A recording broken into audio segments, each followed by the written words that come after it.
Hey, True Believers. Chris Mac coming at you with X-Men number 20. And I'm shocked. This was a good read. After all the stuff that we've kind of gone through, I just kind of picked this one up because I saw this cover was beautiful and I was like, well, let's give it a shot. And I'm excited that here, Hickman is finally picking up where Powers of 10 and House of X were seemingly left off, and everything just kind of felt like it went downhill. So let's jump into this.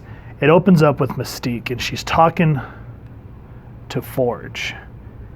And I like the way it sets up where she's sitting here brooding over the flaming image of Destiny's mask, because at this point she is deceased.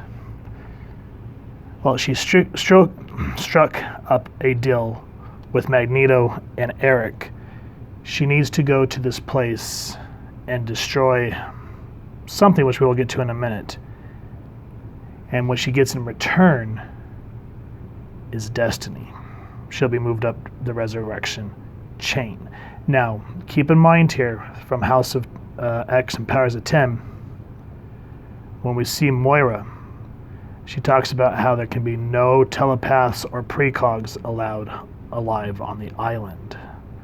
So if you guys remember that, then it's kind of just seeming like a mission's already doomed to fail, essentially, in that sense.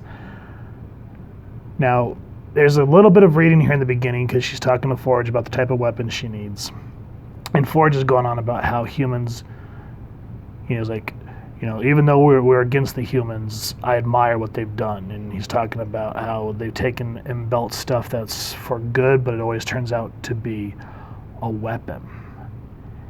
And he even says at one point, he's like, you know what the worst weapon I ever made was?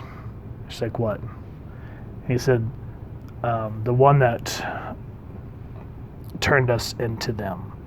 And that's the one thing about these X-Men I don't like, is how it's become an us and them thing, as what it just totally kills what Xavier's dream was. But Forge does say something poignant in the sense that he goes, it's the lie they tell themselves.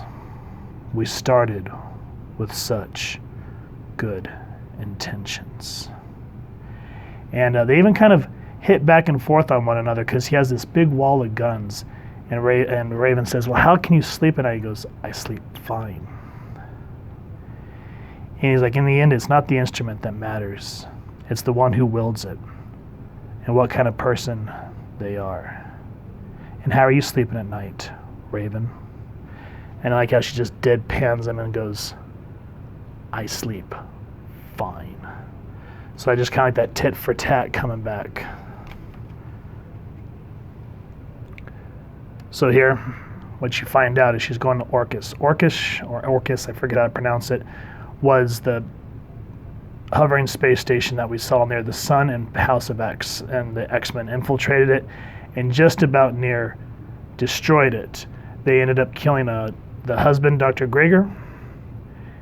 And the reason that they're going back, and this is what I was getting to, is Nimrod's supposed to be coming back online.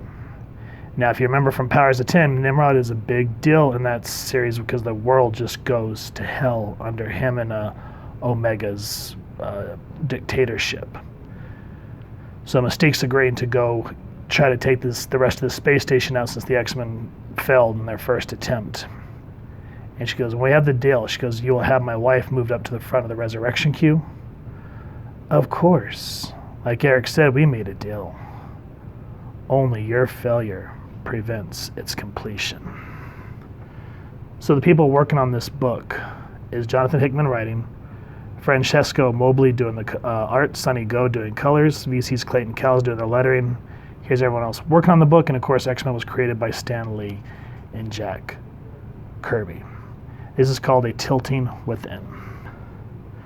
So even though Dr. Gregor, the husband, has passed away, we have his wife who takes his memories and is able to upload them to Nimrod. Because when she saw that he sacrificed himself for the station, it tore her apart. And she has not really been the same since. But what makes it heartbreaking here, he goes, he's looking at everything, that his body can do now. He's like, but you brought me back. And they have a very tender moment. But with all this power, he says, but I can't give you a child. I remember I wanted children. And, as they have this moment embrace, Duty calls and he goes, that's a mutant. Because he's still, he's not just Dr. Erasmus, I forgot how to pronounce his name, Grieger, he's also Nimrod the Hunter. So this is where the action busts in, and Mystique's like, oh, shh. And so firefight ensues. The weapon that she brings is like a miniature black hole that's supposed to suck in the station without destroying anything else in the world. And here's the problem, is Nimrod can duplicate, but he's brand new, so he has all these different nodes that need to be implemented into his system.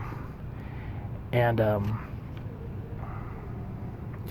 his wife tells him, she goes, you can't duplicate yet, because if you lose one of your multiples, you'll lose a part of who you were. And she goes, I don't want to lose you again. I can't. I just can't. I'm so sorry for what I'm about to do. And you can see that this guy is a caring husband. He goes, but as I've always been, I would never save myself if the sacrifice meant losing you. Think of it this way, my love. You brought me back so I could save you one more time.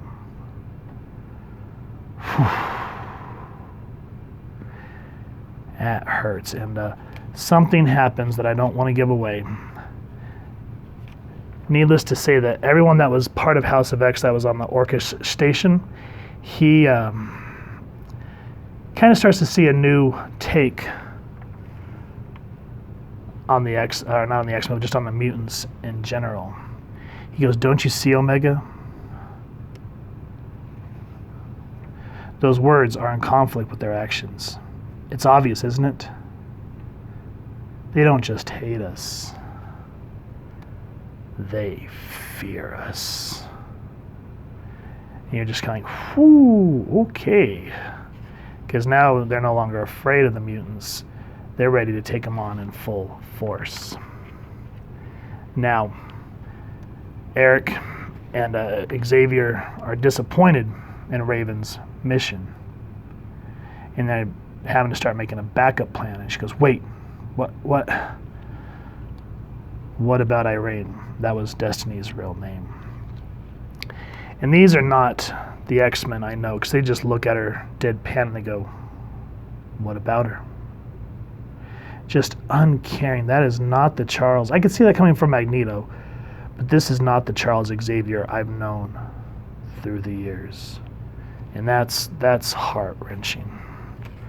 Now, there's some more that happens, but we start to see the things of Powers of 10 start to come into play here. And I can't wait to see what happens, especially when you hear the words echoed, when those days come, remember these words, bring me back. Whew, this was a heavy issue, guys. It feels like Hickman's kind of back to form. I felt like X-Men there for a while, just even though there was some really heavy stuff that we read, I'm interested to see where this Inferno event's going to go, because I'm hoping that it brings down Krakoa and everything and kind of starts bringing things back to what the X-Men are supposed to be. That's my hope. Will it happen? Probably not. But that's just my hope for where this goes. But nonetheless, Hickman delivered a really good issue. So even if everything else is kind of craptacular, at least we have a good read on loss, resentment, remorse, revenge. Great storytelling all around. So if you guys have enjoyed what you've seen, please first and foremost support your local comic shop and pick up a copy. If you've enjoyed this review, we really would appreciate if you take a moment to hit like, share, and subscribe. Helps the club channel more than you could possibly know. And if you don't mind hitting that fancy little X bell next to subscribe, that way as we continue to upload content, you guys will get notified. Come to the channel, and we love hearing your feedback and talking with y'all down in the comments below or on our social media pages, which I'll make sure to leave the links down in the description. So with all that said, thank you so much for stopping by. Hope you all continue to have an absolutely amazing day reading, and happy hunting, true believers.